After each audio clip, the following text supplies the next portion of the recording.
Yeah, I've been cooking for a long time, since I was like 14.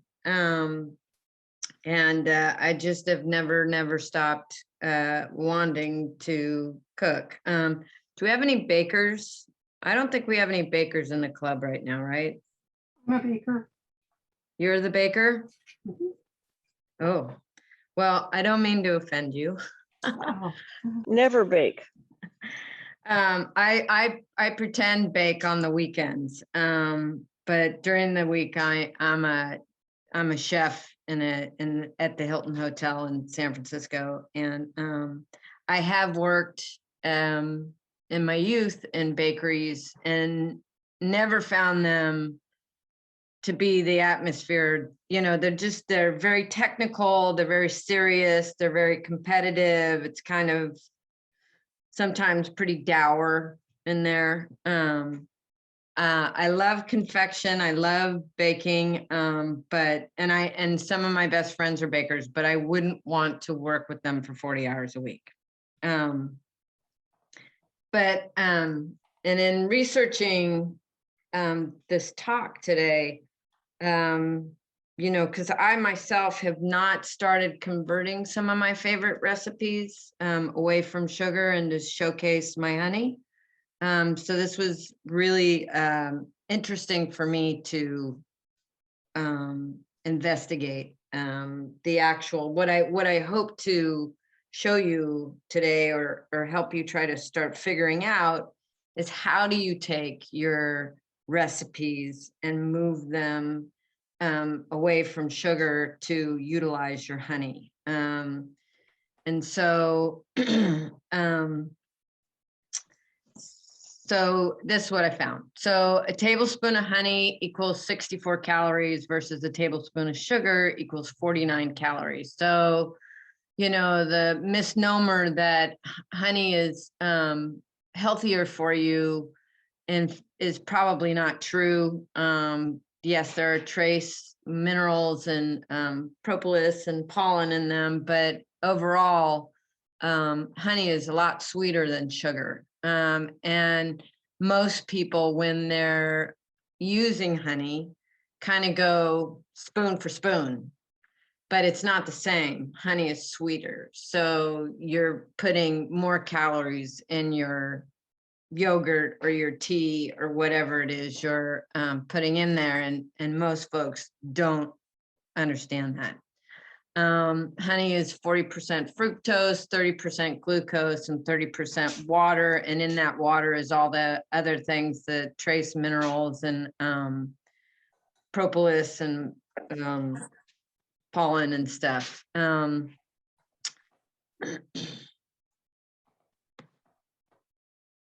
And here is a conversion chart that I found online that was really helpful. So let me talk about that.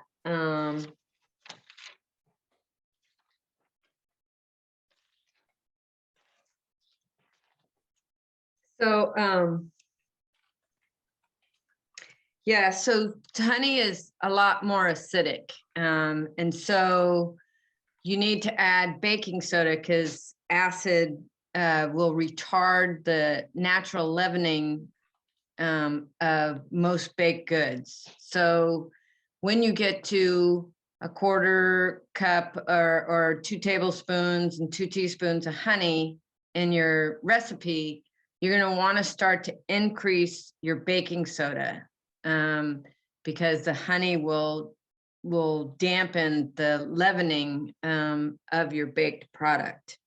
And as you get down to a third a cup of honey, you're going to start to consider the water in honey and decrease the amount of water in your recipe, yeah.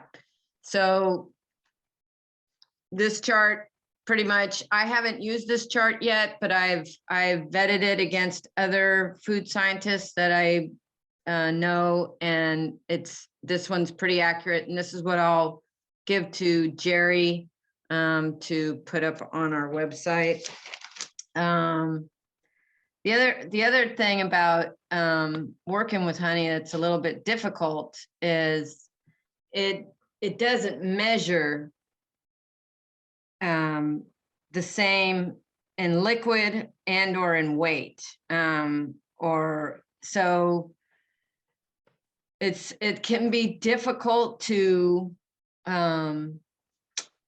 move your recipe away from sugar sometimes and moving it into honey. And what I can say is, as a weekend pretend baker, you know, not all of my things have turned out really well the first time I baked them. Or, I mean, if everything turned out, you know, I guess what I'm trying to say is you need to practice, you know, and don't give up trying, because that is part of the art, is trying to create something that is, you know, your masterpiece or whatever. And it takes time. So if you're planning on doing something for the first time that you're going to take to a party and show off, you know, first time run recipes, taking it to a party is probably not the best idea. Moreover, you should bake it. And if it doesn't turn out exactly how you want it, you know, cut a piece off for the neighbors, you know, and yeah, give it to the dog, whatever. So yeah, don't, it takes time to get something right. Even for me, you know, food is way more forgiving. And that's probably why I like cooking. Whereas baking is pretty exact, and it's a real science. Yeah, and it's a little bit intimidating. I was never a great cake maker or a pie maker, and I just stuck to trying to learn how to make cakes, and I got really good at it. And same thing with pie dough. You know, I worked at it and became kind of pretty good at making pie dough. Things to note about sugar versus honey. In terms of consumption, honey is easier to digest because the bees have already pre-digested it. Sugar is higher on the glycemic index. It's sugar's harder on the liver because the body needs to metabolize the refined sugar, and this causes fatty liver diseases. Sugar creates problems for cholesterol management, obesity, cavities, and sugar is very hard on your gut bacteria. And another gentleman, Harold McGee, who, I don't know if you guys can see this, he wrote this book on food and cooking. He also wrote another book, The Curious Cook. He's done a lot of food scientists back when I was starting to cook. We're all making dog food and you know, pet foods and stuff, and learning how to extend shelf life for food products. And this gentleman was fantastic in really doing a deep dive into theories about cooking that most chefs just took for granted because, you know, Auguste Escoffier said it's done this way, you know, and he went in there. He was like a Randy Oliver of cuisine, and really put some of these theories to the test. And anyway, his take on honey is about 1/5 water, and it retains more moisture. So you need to reduce your liquid measure in a recipe. Also, honey baked goods will absorb more moisture out of the air when sitting out in your kitchen or in a cupboard or fridge. So you want to wrap it up tightly if you don't want things to get soft. And so for some recipes, that might be a benefit because the softening of those cookies or that fruit bread might be something you like versus if it were like a pie dough that you want crispy, you don't want it soft, you want it to stay crispy. So when you're working with honey, you need to factor in that if it's exposed to the air, your product, it's going to start pulling moisture out of the air and making your product or your confection soft. So that's just a consideration. Honey is naturally acidic and acid prevents baked goods from rising. So add a small amount of baking soda, and that's in that conversion chart there.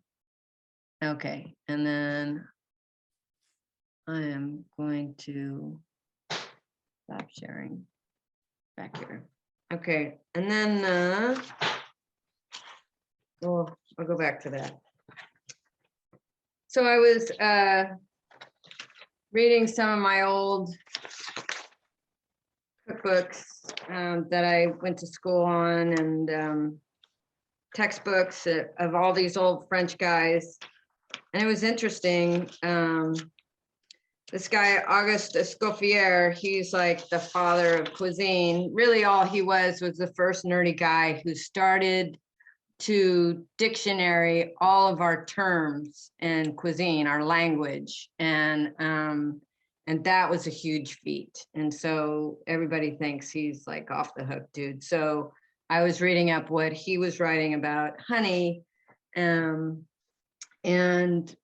mostly what he had to say about honey was in medieval times, back with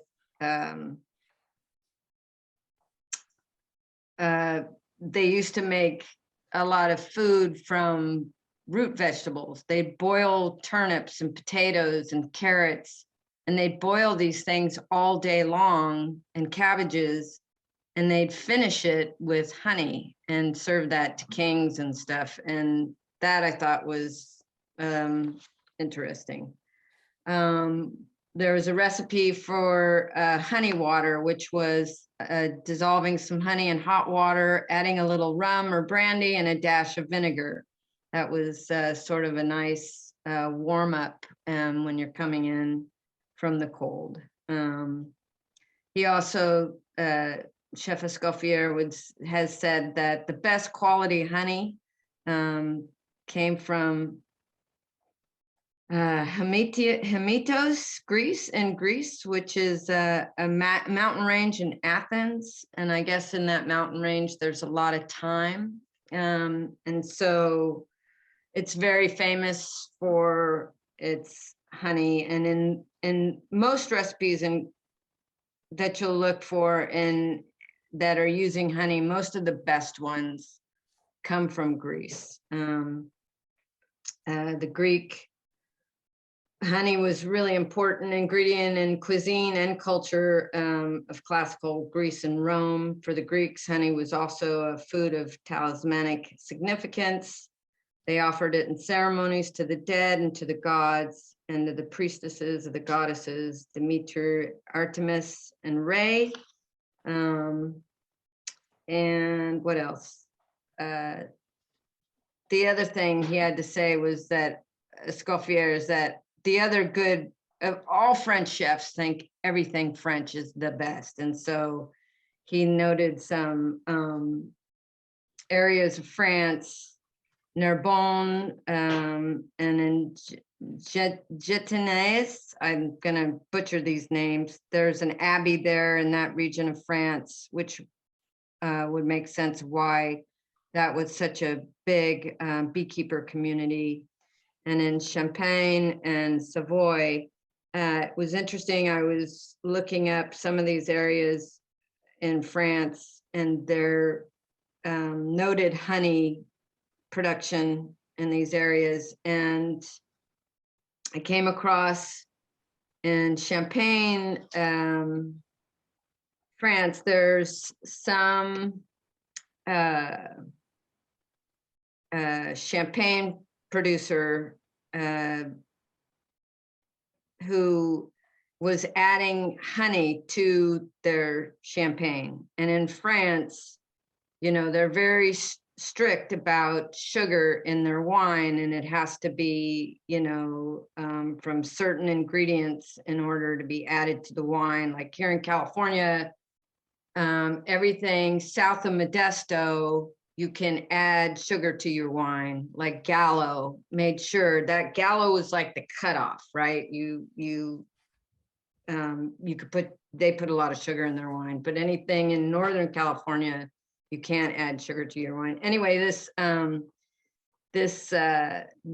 champagne maker was putting honey from their beehives in their champagne, their Bissus line of champagne. And right now that the AOC, not our AOC, their AOC, which is their appellation d'origine control, the people who control wine, have told them they can't sell this wine in France. And so for the next year, as they're studying and evaluating honey being put into their champagne, they have shipped their wine to California and New York. So we're able to try it and get it. And I will post that up. It's the Peugeot winery, and it's their Bissus line, Bisses. Yeah, and they're putting. I think that means kisses in French. It is? I think so. Okay. So we should be able to get that here in California. So about this guy, Harold McGee. Okay, so he says the composition of honey from his perception is 17% water, 38% fructose, 31% glucose, 1.5% sucrose, 7% other disaccharides, 1.5% higher sugars, 0.6% acids, and 0.2% minerals. And I would kind of trust his breakdown of what honey is. So, and culinary uses, unlike sugar, which is often a hidden ingredient in processed foods, honey is a very visible sweetener. Most of it is added to foods by individual consumers. In other application, it's the characteristic sweetener in traditional national foods like baklava, Lupkuchen. I'm gonna butcher some of these names: nougats, Tyrone, halva, and other pastelli, and beverages such as Benedictine, and Trembouille, and Irish mist. And although mead has all but disappeared, honey beer is very popular in Africa, and American use of honey in many baked goods is mostly for its distinctive flavor, but is also used sometimes. Honey is added to improve keeping qualities of some baked goods.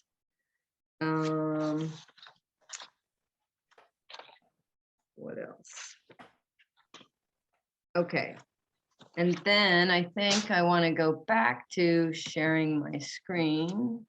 So what's great about this granola recipe is it's fabulous. And you can use any combination of seeds you want to. The things you can't change, of course, are the oats, the oat bran, and the wheat germ.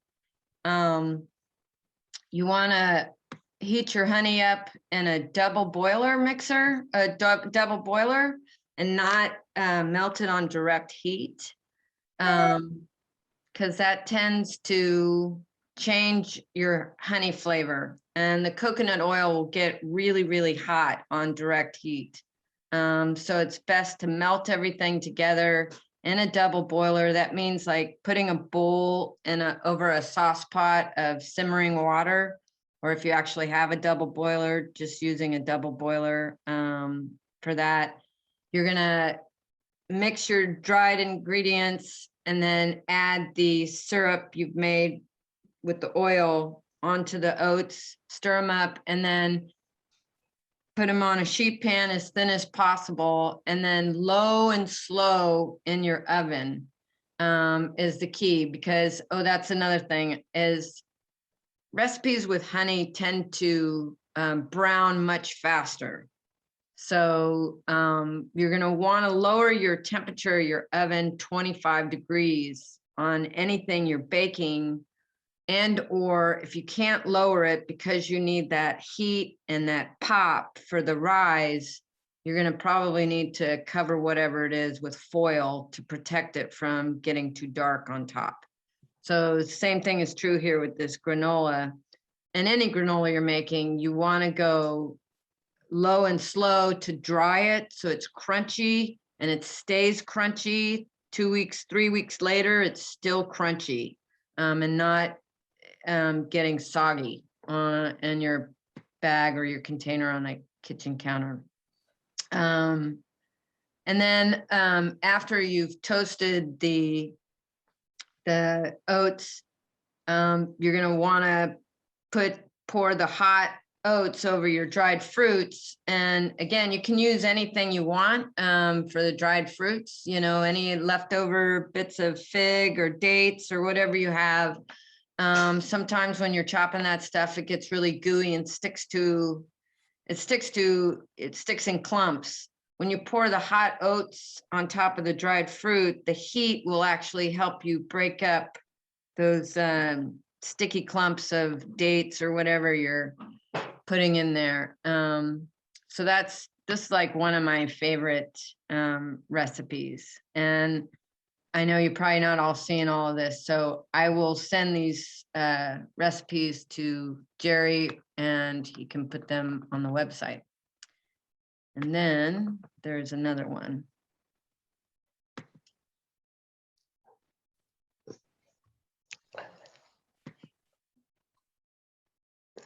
So this is a fruit salad recipe that I like to serve to guests when they're here with me for breakfast or for an afternoon. And you just want to, you know, clean out your refrigerator of your berries or oranges or mangoes or whatever you have. I like to chop up the fruit and put in some mint leaves and a little lemon and a tablespoon of honey. And you toss that with the fruit and let it sit for about 5 minutes to macerate, or sort of, you know, the honey and the lemon starts sort of cooking the fruit a little bit and softening it. And that's a really delicious, fresh fruit. It's also great to take to parties, but you won't want to do this at home and then drive 20 minutes to your party and then unveil it, because it does disintegrate sort of fast. So it's something you want to serve up really a la minute. I mean, it's still great. It just, everything starts to bleed. So it doesn't look so great, but it tastes great. And then this one. So this is a great custard recipe.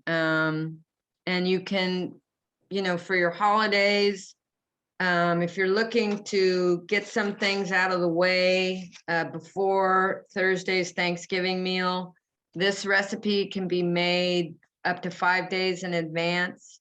And honey custard can be great as like a fruit tart filler on your tart shell. So you're gonna simmer the milk in a small saucepan, and in a separate bowl, you're gonna mix your honey, salt, and eggs and cornstarch. And make sure when you're mixing that up, you break up all the lumps of the cornstarch. And then you're gonna temper your egg mixture with your hot milk by ladling like a third of that hot milk slowly into your egg mixture. And that's what you're doing, is you're trying to bring it up to a warm temperature. So when you dump it into the hot milk, it doesn't curdle into a bunch of nasty cottage cheese like looking thing. So after you pour the egg mixture back into the milk and you cook it for a minute, you're going to strain it into a a glass bowl that you'll hold it in and fold in your whole butter. And once the butter is melted and mixed in there, you can put some saran wrap on top of it and set it in the fridge for up to 5 days. And this is great for putting, as I said, in a tart shell, for beautiful fruit tart, and a way to showcase your honey. And you could just drizzle fresh honey on top of the fruit. You know, you can use it as a filling for a cake in the middle of cake layers. You can use this. It's really lovely. Some of the better books that Question. Go ahead. Why do you have to put it through a fine mesh sieve or sieve?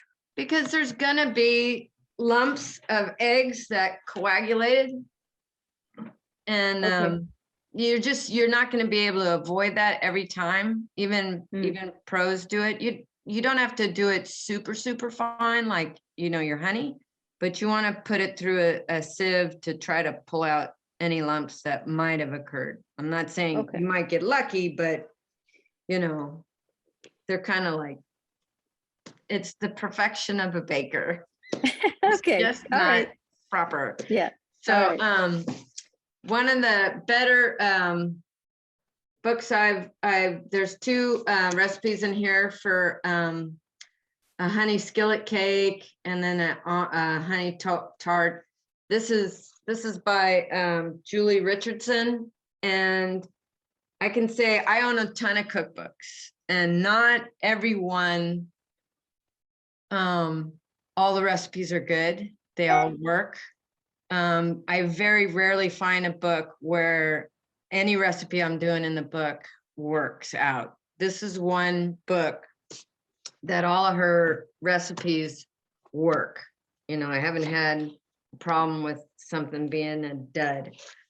This was another great book, the Gourmet Cookie book. And what they have a honey refrigerator cookie in here. And what I like about this book is all the recipes work, but they also give you a history about the actual recipe, which to me is, I mean, to me, food is very historic, right? It says a lot about where somebody's from, you know, what they eat, the times, what was going on, like these honey refrigerator cookies came up in the US when we were at war, and they were sending all the sugar overseas to our troops. And so there wasn't a lot of sugar here for the housewives to make sweets with at home. And so the use of honey became more popular during that time. So that's just, you know, some stuff that is interesting to me about food too. So, and I think I'm done. Thank you. And if you have questions, again, I'm not a qualified baker. I only pretend bake.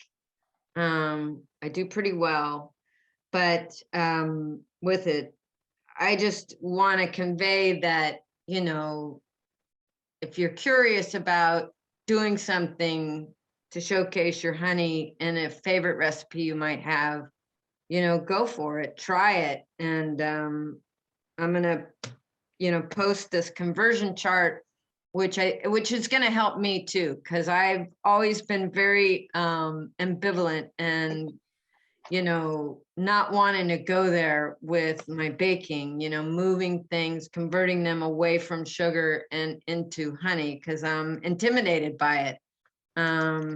So this was good for me to do, because it's like, no, there's a practical way you can actually do this too. So thanks for that opportunity. Any questions for Sue? Well, Yes. One- I have a question. I'm a visitor. Thanks so much from over the hill, Mount Diablo Beekeeper Association. Thank you, Sue. I wondered if you or anyone else ever did any canning, substituting honey for sugar, and how that turned out. If it turned out to be too intensely honeyish, or he found a good combination on that. So I think in the conversion chart, that's the thing about it is honey is sweeter. And one of the things I didn't mention is that we all know some of our honey is much sweeter than others of our honey. Like I think the Fremont honey is way sweeter than Oakland honey, so I think that a lot of these conversion tables, these people aren't beekeepers, right? They're doing these conversion tables based on the Costco Safeway honey. They're not doing it on our honey, which is completely different, as we know. So you need to kind of factor that in as well. How different your honey is, and your honey's thicker. That's not runny like the Safeway Clover Bee, Sweet Susie Bee honey, whatever. So most of even this conversion chart, I'm sure, is based on the Safeway shelf honey. Hey, Sue, Yeah. would you consider, I mean, if you were going to do this like on a grand scale, on a big scale, using like a refractometer, how the gizmo you use for measuring water content in a honey, would you think that would be useful at all? Like in doing some of the conversions? Yeah, it depends on how serious you are, right? About needing something to be super, super exact. And yeah, I mean, if you were a baker and you were actually going to write a recipe, you'd probably want to do that you were going to sell. And I just kind of think that in my 4 years as a beekeeper and trying honeys from everywhere, it's so different. It's and I think that would make a difference in baking. The difference of our honeys and where the bees are bringing stuff in from would have an effect on the baking. I mean, that would be interesting, something for me to try to, work a couple recipes using honey from Fremont, honey from Oakland, honey from somewhere else, Safeway. Yeah, it makes sense.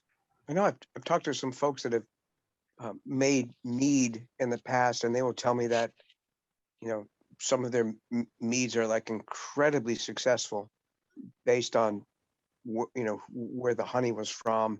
And then some of their meads are just like, you can't pour them into the sink fast enough. Right. Yeah. Great talk.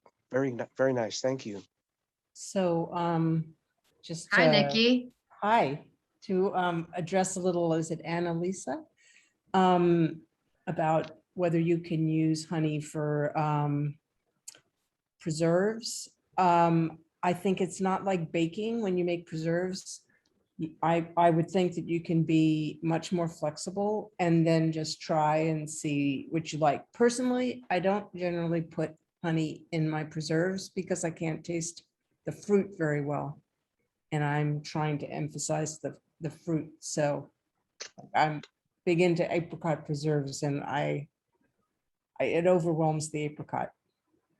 That Or, was one of my so concerns. I wondered if the honey is such a distinctive flavor.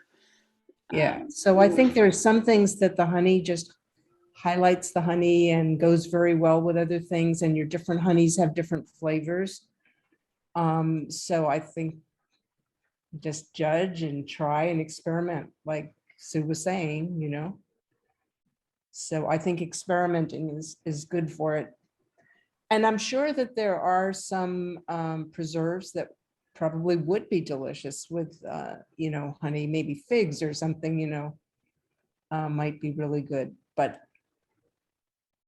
I have experimented over many years on reducing the amount of sugar that I put in preserves, and I have it down very low at the moment, so that I get the more of the fruit and more of the sugar in the fruit and less of the sugar. So I know that you can reduce the sugar a lot. And, you know, it's not like baking when you make preserves, there's actually more flexibility to it, and you go more by how it's cooking than by an exact amount of sugar. And honey is sort of subtle, right? So you can add and add and add and not know.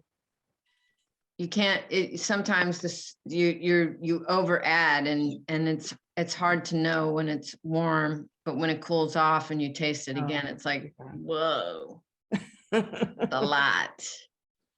Yeah.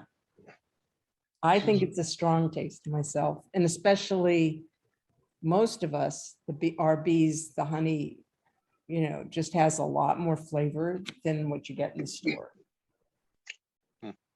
So Sue, I like barbecuing. Have you done any barbecue sauces or anything in that order, or is it anyone on the call done that? Oh, I have a great horseradish recipe, but it does barbecue steak sauce with horseradish, but it does, I don't think there's any honey in that. Okay, It's really good. Honey. You know, I do have quite a bit of honey. I'd love to get some honey recipes for like barbecue sauce or something like that.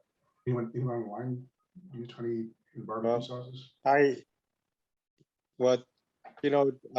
As much as honey I produce, I've been pushing, selling lots of honey, but I think I have to confess that today I realized that I have been falsely advertising about honey. Because I said, honey is a high on glucose, low on fructose. And then turning out to be, according to your chart, this is only about 10% differences and high on calorie. So I think I'm gonna stop advertising as I was doing it before. So either if they want somebody money back, and probably I might have to, give the refund or something. So thanks for the, eye-opening of that. So, and then the other one is that I was since I have a lot of honey, so I've been practicing or making a fruit juice with the honey. First one I tried, it was one of the hosts have passion fruit and never done well until you remember that we had a first grafting at his place. Remember the Jim? Yeah. Yeah. On the side of the house, they had all the patio, a bunch of fruit. And the last year it produced, I would say about a 5-gallon bucket, about 20 or so or more. So then my wife got involved, and then making get out the inside, and then making a 1-to-1 all the content. What do you call that? All the seeds and everything, and then mix with honey 1-to-1, and then let it ferment about few days until just about to start to ferment. If I let it go, then it would be a liquor. But right then, and then put it in the refrigerator, and then get them out, use as a drink. And then sparkling water worked really well. And then use the white wine, worked really well. And the suggestion with the vodka, tequila, or even Korean soju worked well with it. So I expanded it.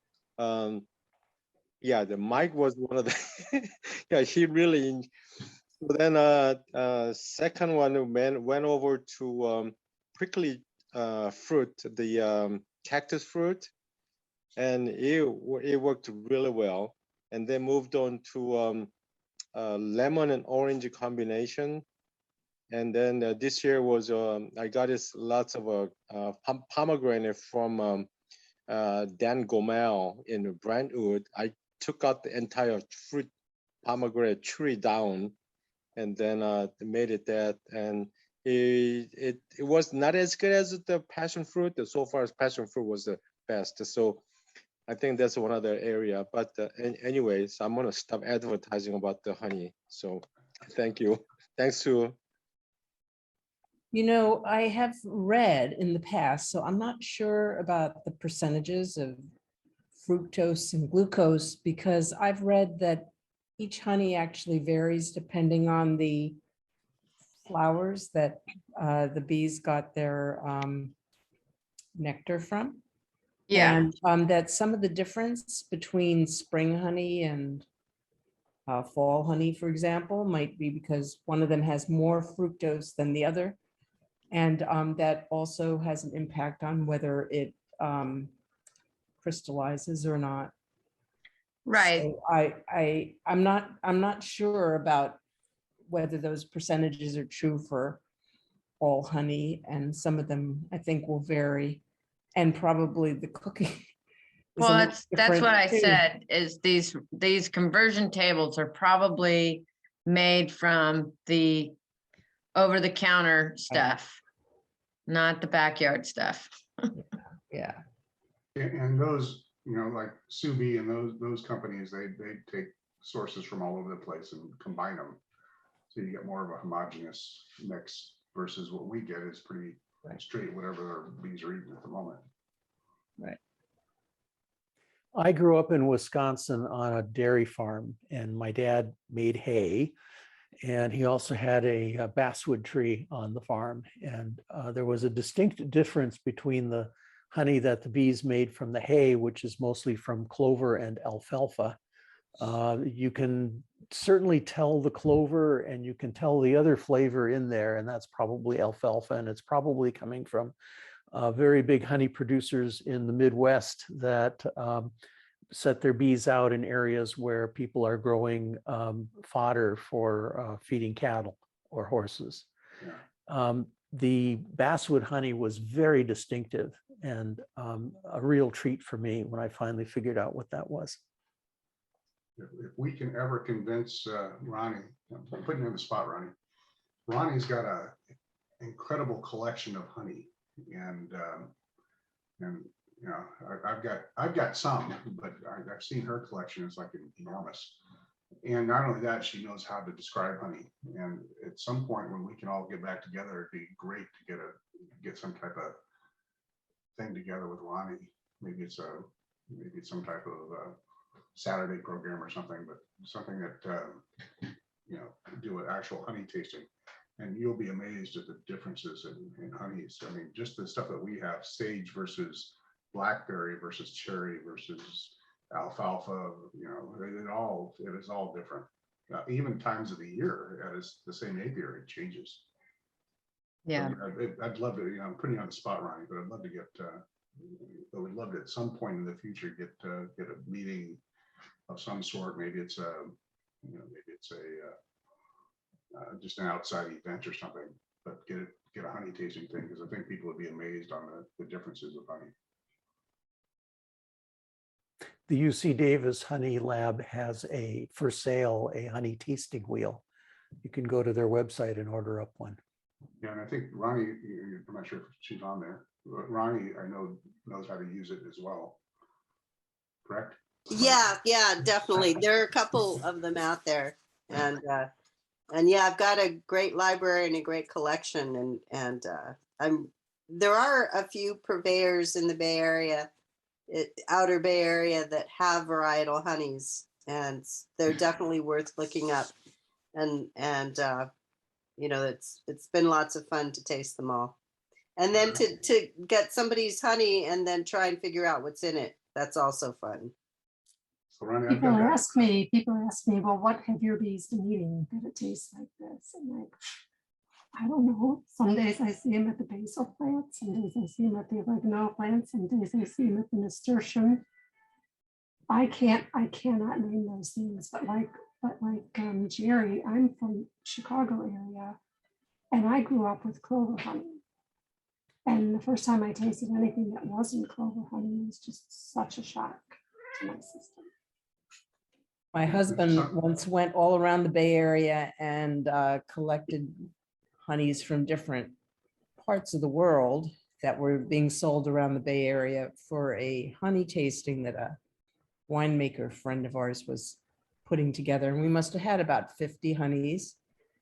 And they were amazing. And so I put out a big sheet and I classified them by, like tree honeys and field honeys and, What was your favorite, Nikki? what was really interesting was which ones were the favorites of the people there.